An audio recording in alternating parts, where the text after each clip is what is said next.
Hi everyone. Good morning or good evening to you wherever you are in the world. And firstly, thanks Tana and others, the organizers of the MAST workshop, for inviting me to do this talk.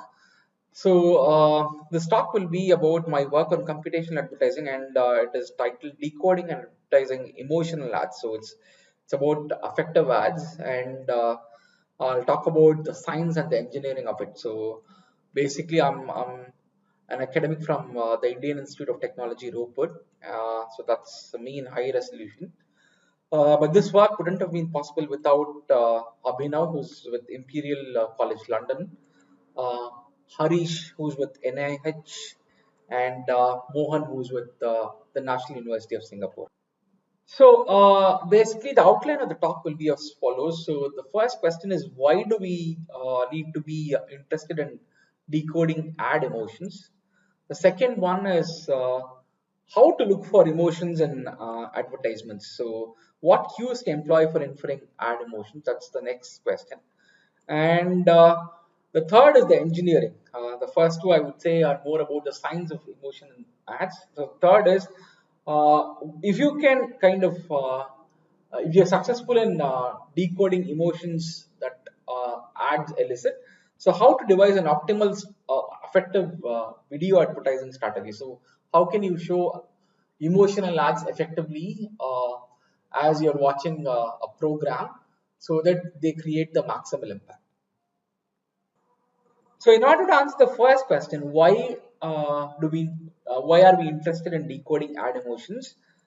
Uh, there are a lot of press articles and papers on this topic. So the first thing is that emotion really works in advertising because ads are designed to kind of attract viewers, and the presence of emotions in ads is uh, much more appealing than rational arguments. So that's what this image says, that uh, for businesses that report very high profit gains, they advertise emotionally rather than rationally. A combined rational plus emotion still gives you only 26%, but capturing or um, emotionally influencing the audience is much more beneficial than rationally convincing them. So that's the point. And the third thing is there is a lot of money in this area. So uh, this article says that emotion detection and recognition market is projected to be worth 22.65 billion by 2020. So that's something that we need to take into account, that ads are emotional, and it's important that we are able to recognize ad emotions accurately.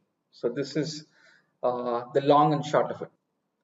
The next question is, what is exactly this ad emotion recognition problem? So uh, given an input audio visual ad, so then your recognition pipeline should either be able to classify this ad in terms of the so-called circumplex model of emotions, where emotions are characterized by the valence and arousal attributes. So valence says whether an uh, ad is pleasant or unpleasant, while arousal says how interesting or intense the ad is in terms of emotion. So, given these two attributes, so your task could be to uh, characterize each ad in terms of valence and arousal levels as you do here. So this could either be a classification problem where you say that this ad is high valence, high arousal, or low valence, high arousal, or whatever.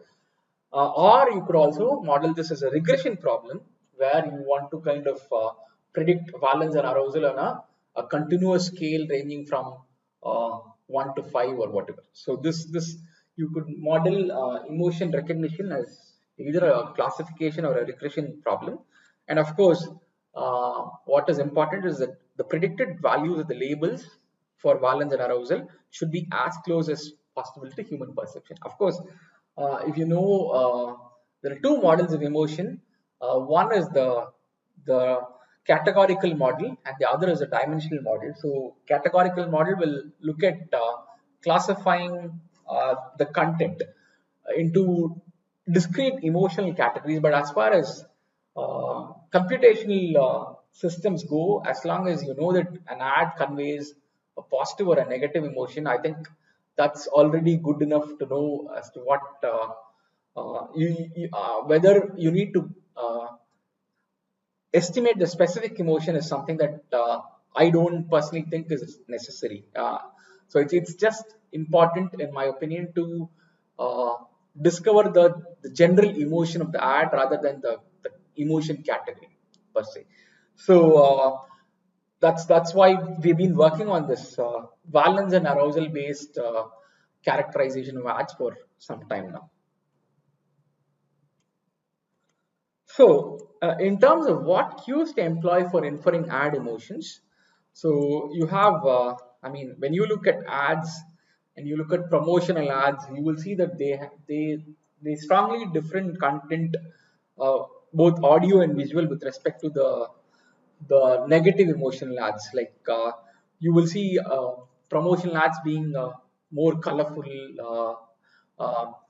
captured in more bright light, and there's a lot of motion generally. While in the case of negative ads, you do see a lot of dark background scenes shot in dull lighting and so on. So these are all giveaways as to what kind of emotion the ad is designed to convey. So we did look at both the content as well as the user, cues from the content as well as the user to recognize the ad emotions. So this is published in multimedia as well as ICMI 2017. So when it came to content, you would look at the visual content of the ads. So for which what we did was we first curated a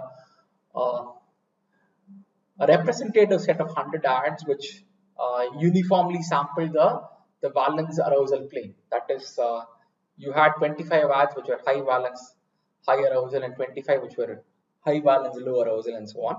So once we curated this set of 100 ads, we did get user impressions for those ads, and they were pretty much matching.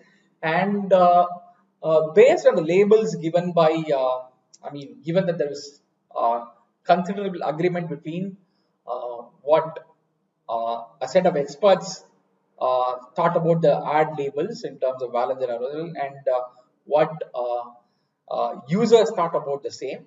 So then it was a question of being able to predict uh, the labels, valence and arousal labels, from the visual and the audio content. So for the visual content, what we did was that we actually look at, because we just had a set of 100 ads. So to develop a deep learning model, which are pretty much a state of the art now, from the data of those 100 ads is pretty much difficult. So what we did was we used the places AlexNet CNN. That's what is called the places 205 um, pre-trained network, and we kind of fine-tuned this network based on, or using the Leary's Axie movie clip dataset. This has about 9,000 movie clips, short movie clips, and so this is a good data set to train emotional models, or for audio visual content. So what we did was, using the affective labels for this data set, we kind of uh, retrained or fine-tuned the places AlexNet model. So the audio and the visual features from the uh, FC7 layer of AlexNet were used for were used as descriptors, audio-visual descriptors for our work. So the rationale of using these uh, the places dataset and the Leary's Axie movie clips is because um, now when you kind of capture different places, there's a certain mood to the photograph and so on. So this mood is captured via the lighting and the perspective of the scene and so on, and that is reflected in this Leary's Axie movie data set as well as our ad data set. So we thought that this mapping could be kind of intuitive and could be used to learn the the visual features for the ads. Similarly, for the audio modality, we used what are commonly called or the popularly used spectrogram features, and this was in the based on the hypothesis that spectrograms encoded spectral power, and so when you have highly arousing scenes, they have more intense sounds. For the mildly arousing scenes, you only had the low frequencies to have a high degree of power, while for the highly arousing scenes, you also had the high frequencies uh, to have sufficient spectral power. So this is what motivated us to use spectrograms. So for this data set and the feature descriptors that we used, we found that the video features were much better than the audio features that we employed. And on our ad data set, we got about 96% F1 score for with the video descriptors. That's for valence, and for arousal, we got 94% F1 score. These were the best results with the video, that is using what is called the multitask learning algorithm. While with EEG features, where you kind of sense the user rather than the content for emotional cues, you're looking at user responses as they watch these videos. We actually got the best results with the EEG data using MTL algorithm. So that's 97% F1 and 96% F1 for arousal and 97% for valence. So here, what the highlight is that you didn't necessarily need the clean EEG data. So typically, what people who have experience of using neural data, so you will know that you will have to pre-process the neural data and then do some manual artifact rejection. So instead, we could use this raw EEG data to get pretty much comparable performance. Overall, what these experiments suggested was that sensing the user was probably more beneficial than looking at the content, because the user is the one that exactly knows or that can exactly perceive the emotions in the content accurately. So there might be cases where the content is a bit deceiving. So the idea might be to evoke laughter using a parody or whatever, but then the user knows it best. Another work that was published in ICMI 2018 is from the visual information. So, can we identify channels that are important for conveying affect? So, this is the question that we tried to answer this work. So, given a scene, what is most important? Are the objects in the scene that you can detect using computational methods or object detectors, are they important? uh, are some objects more important than others? Is it that the directors kind of direct attention to certain objects which capture viewer attention? Those are the gaze regions. Is it the scene context, the course design of the scene that is important? Or is it like combinations of these cues? Or so we looked at uh, features like the raw visual frames or blurred frames here, or crops of detected objects, or we just use the portions of the scene that included the detected objects in the scene. That is to say that these portions of the scene have labels, so there's something meaningful there. We also looked at just features. uh, we removed the non-gaze regions from the scene just to capture uh, the salient, so to speak, regions, salient in the context of human attention, visual attention. Uh, So we also combine gaze regions with by blurring the non-gaze regions, that is blurred context. Using, I mean, based on all these, what we found was, or the scene effect is most effectively conveyed using a few central objects as well as the core scene structure. So it's just that the directors try to kind of attract attention to certain scene objects, and the others are all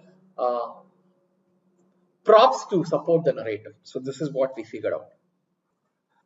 So the last work that I would want to talk about is something that's ongoing. So that's the engineering part of it. So are you able to devise an optimal, effective ad advertising strategy? So what is well known is that program mood affects user evaluation of ads, but then there's been very little work on uh, automatically uh,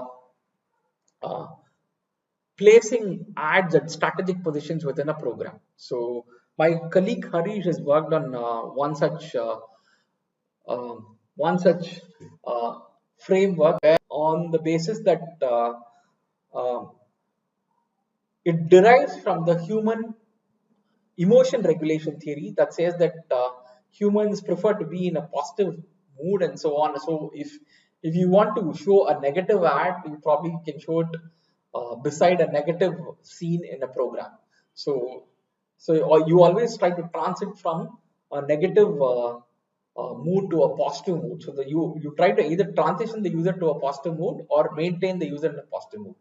So this emotion regulation theory actually precludes uh, the insertion of uh, highly negative ads within a positive video, because that means that you are going to transit the user through a negative emotional state.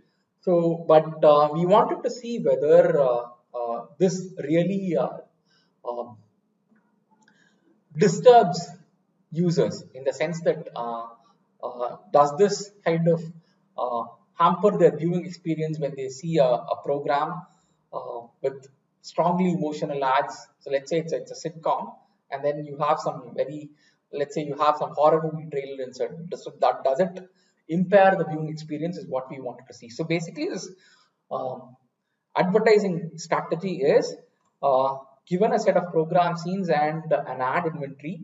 So can you come up with an ad embedded video program sequence which contains ad at strategic locations, so that your ad evaluations are most genuine and you can also recall the ads later. So we placed high balance and low balance ads at different temporal locations within the program, that is either the ends of the program or in the middle of the program or the head. The initial few slots in the program were used, or at the tail of the program. So based on user study, what we noticed was irrespective of um, whether the ad was high balance or low balance, some trends were general. That is, uh, high balance ads achieved the most genuine evaluation when they were placed at the end of the uh, program, and similarly low balance ads. And the recall was also high when ads were placed in the middle uh, or the end of the program. So this is what we figured out. So there were some general trends here rather than some specific trends, and that was what we uh, would be using to formulate an advertising framework. So this is ongoing work, and I hope you like the talk. And should you have some comments, please send it to my comments and queries to my email ID. Thank you so much for the opportunity, and good day.